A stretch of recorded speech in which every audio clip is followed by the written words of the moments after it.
Hello guys, welcome to my channel. This video is all about hoods.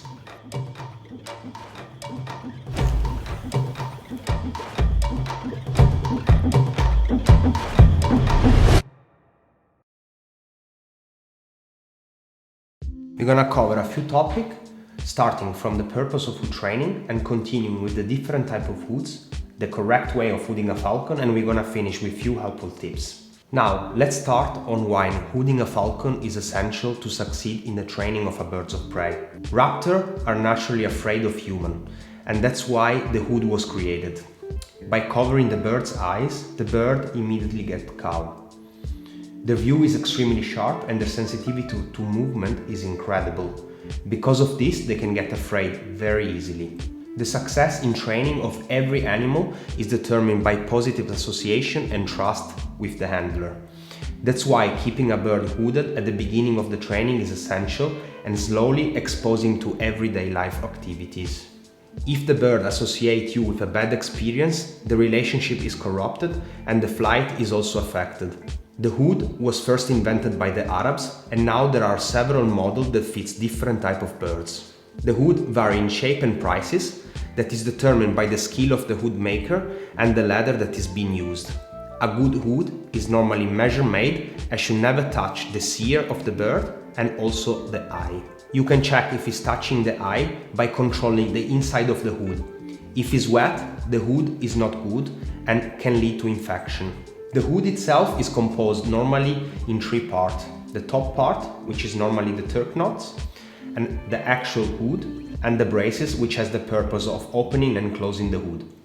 Another important part to look when you're buying a hood is when the hood is open, when the braces are open, the hood should not fall down even if the bird is shaking his head. For example, Scirocco now has a fully open hood, and as you can see, is not coming off. The first hood that I want to talk about is the Arab hood, which is my favorite. As you can see here, I have three types, starting from a very cheap model to more expensive one. The cheapest model is made of very soft leather, and even if I squash it, the shape goes back into the original position. I like to use this hood at the beginning of the training because it's very soft and because the bird will be hooded for several hours, and at the beginning it might scratch the side, which might damage the more expensive type. The second hood will be probably the favorite among all falconer, and that is the Dutch hood. The Dutch hood, it's the most difficult hood to make and has to be shaped into a rigid block. The main difference with the Arab is the back part, which has a V shape, at the contrary as the Arab has a different form. The leather is very stiff and it fits well accipiter as well as falcons. Then we have the Anglo-Indian hood, which among all is the most simple to make.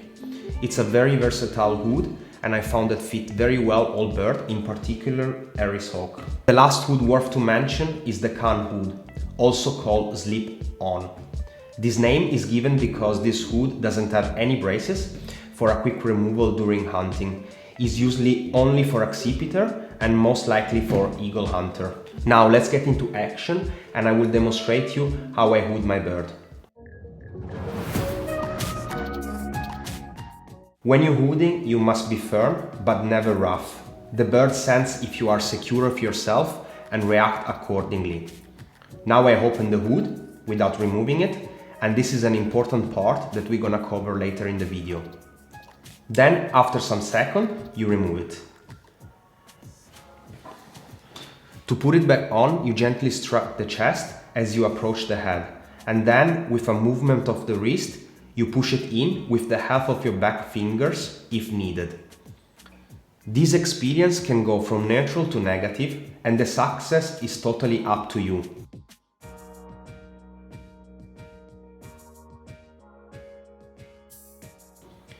You should never force it. If you are forcing, could be that the hood that you are using is too small. I will show you one more time with an extra tip. In the same time you're hooding, you can rotate your fist outward, as this will force the bird to move forward towards the hood. With this technique, the hood should go in very smoothly. When you're hood training a young bird, the best time to start is in the evening, in a very dark room lit only by few candles, and repeatedly hooding the bird without overdoing it. But always start when the weight of the bird is being already reduced.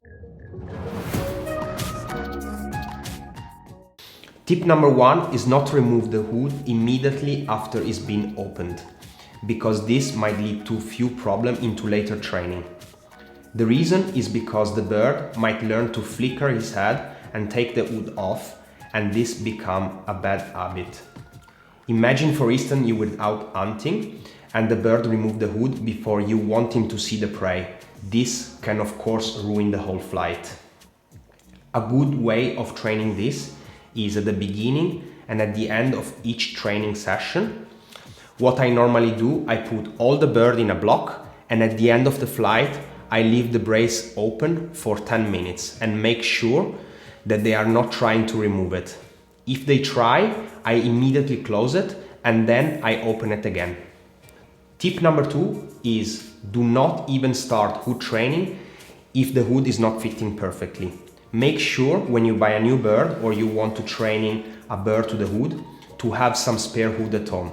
What I normally do is always order a few extra, and then either I keep them, either I ship back the one that are not fitting. The last tip that many falconer underestimate is this.